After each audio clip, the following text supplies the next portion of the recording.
Salut les amis. Alors voilà, aujourd'hui j'ai une invitée, une charmante invitée. Bonjour. Tout ça parce que c'est vous savez que moi le chiffre 7 il me poursuit, et c'est ma 77 777 abonnés sur Twitter.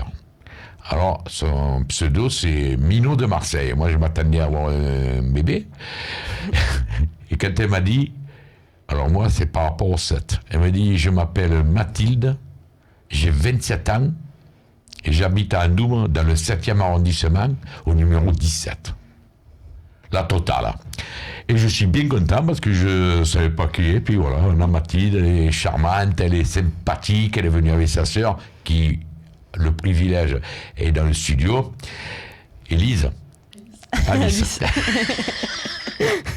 Voilà les gars. Alors bienvenue Mathilde, et tu nous diras ce que tu penses du match tout à l'heure. Et il n'y a pas eu de débriefing, il n'y avait rien. Elle dira ce qu'elle a mis. Bon, ce match, alors beaucoup sont déçus, moi le premier bien sûr, mais pas par le fait de la performance de nos joueurs, parce que malheureusement, ça confirme depuis que ce que je dis depuis cet hiver, pas de recrues cet hiver, on va souffrir. Et on souffre. Je n'ai rien à reprocher à mes joueurs, moi. Jeudi, ils ont fait un match extraordinaire. Hier, ils ont joué. Là, ils vont partir à Salzbourg pour aller jouer jusqu'à là-bas, jouer le match retour de la demi-finale de Ligue Europa. Ils doivent revenir de Salzbourg, jouer contre Nice dimanche soir. C'est une cadence infernale pour l'effectif, pour de chagrin que nous avons. Alors, je regrette d'avoir eu raison.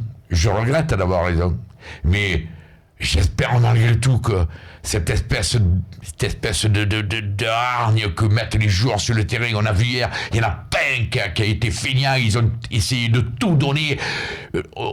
Mais heureusement, un grand Johan Pelé. Mais notre équipe, elle est cramée. Jeudi, je sais pas, je préfère être à ma place qu'à la place de Garcia pour faire l'effectif, parce que ça va être très dur. Entre les blessés, les fatigues et tout.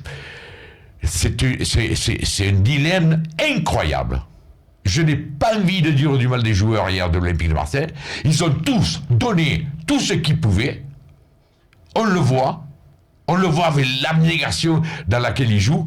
Et messieurs, on a fait 1-1, on aurait perdu, on n'avait rien à dire. Voilà.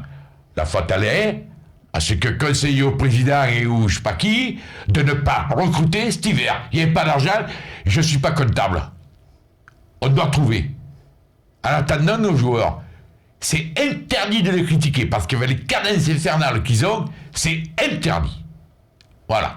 Bravo déjà de faire ce que vous faites. Qu'est-ce que tu en penses, Mathilde ? Moi je pense que tu as raison, ils sont extrêmement fatigués, mais après c'est très décevant parce que on aurait pu rattraper Monaco et avoir la 3e place. Et là, ce qui m'inquiète un petit peu, c'est que contre OGC Nice, ça va être le même scénario. Ils vont être fatigués. Et est-ce qu'on n'a pas raté une opportunité de remonter dans le classement ?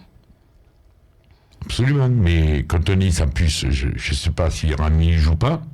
Et il ne joue pas, non. Je crois qu'il va nous manquer Rami et Gustavo qui est espagnol, sinon je ne sais pas si c'est pour ce match. En plus qui est blessé, il y a non, mais Gustavo franchement, c'est comment tu veux combler toutes ces carences quand tu as un effectif minima. En plus, tu te rends compte, c'est l'équipe qui a le plus joué en Europe, 58 matchs depuis le début de la saison.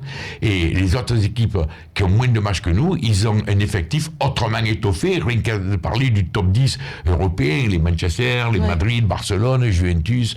Et tu comprends ce que je veux dire ? On a un effectif peau de chagrin et c'est nous qui faisons le plus de matchs. Et moi, je te dis Mathilde, moi je ne sais pas ce que tu en penses, mais chapeau Garcia d'arriver quand même à ce résultat, chapeau aux joueurs d'arriver au résultat où on en est. On est quand même en demi-finale de Ligue Europa, un pied en finale parce qu'on y va, je dis pas serein, mais en fait, je pense qu'on a fait un grand pas avec ce 2-0 chez nous.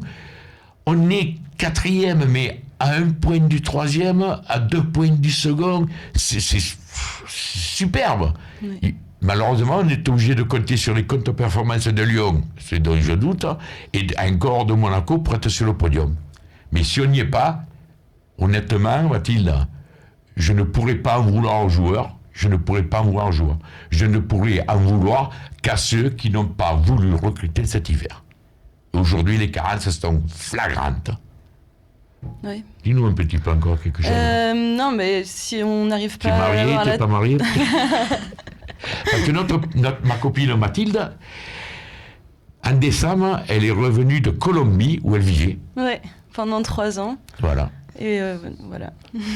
Voilà, c'est une belle aventure qu'elle vit. Elle vient de Colombie, elle a connu son copain là-bas. Aujourd'hui, elle est invitée à la minute, elle était toute heureuse, elle est venue avec sa sœur. On va pas s'étendre sur le reste. Malheureusement, je pense avoir dit ce que je pensais depuis longtemps. Oh, si je vois déjà hier à la 3e mi-temps, il y en a un qui dit c'est la faute de Garcia. Ça me tue quand j'entends ce genre de raisonnement. Ça me tue quand j'entends c'est la faute de Garcia. Garcia, il fait avec ce qu'il a. Et ce qu'il a, malheureusement, c'est pas beaucoup. C'est pas beaucoup. On a un effectif de joueurs valeureux, courageux, plein d'abnégation, mais à l'impossible, nul n'est tenu. Voilà, les gars, sur ces belles paroles. À vendredi pour la minute après cette demi-finale. Voilà. Moi, ce soir, là, je m'en vais. Parce que ce soir, je suis à touche pas à mon poste, les enfants. Tout le monde est devant la télé. Ciao, ciao.